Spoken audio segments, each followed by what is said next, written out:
Shalom Bapak Ibu yang diberkati Tuhan. Hari ini senang saya bisa kembali menyapa Anda.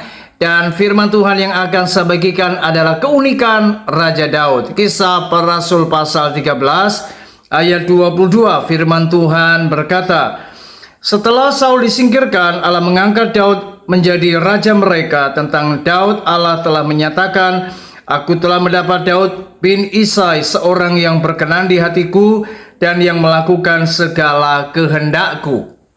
Saudara, menjadi orang yang istimewa di hadapan Tuhan tidak mudah.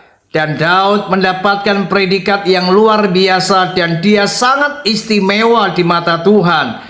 Bagaimana Daud adalah seorang raja yang berbeda dari raja-raja yang ada di Israel. Dan terbukti nama Daud berkibar hingga sampai di perjanjian baru. Saudara, Alkitab menyatakan bagaimana Daud adalah orang yang sangat dikenan Tuhan. Dan hari ini kita akan belajar di seri yang pertama ini, perkenanan Allah atas Daud dalam hal apa. Nah, kita belajar bagaimana Daud adalah orang yang menempatkan Tuhan menjadi pusat kehidupannya.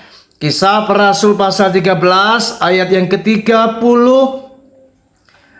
firman Tuhan berkata, sebab Daud melakukan kehendak Allah pada zamannya, lalu ia mangkat dan dibaringkan di samping nenek moyangnya, dan ia memang diserahkan kepada kebinasaan. Saudara, tidak mudah kita ini hidup di dalam perkenanan Tuhan.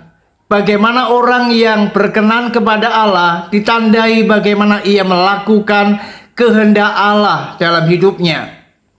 Orang yang melakukan kehendak Allah, maka ia akan menempatkan pribadi Tuhan menjadi pusat kehidupannya. Dia tidak akan menempatkan hal yang lain selain daripada Tuhan. Itu artinya Tuhan menjadi hal yang utama dalam hidupnya. Dan maka daripada itu, orang yang menempatkan Tuhan menjadi pusat dalam kehidupannya, ia pasti akan lebih menyukakan hati Tuhan, menyenangkan hati Tuhan, sebab ia takut akan Allah.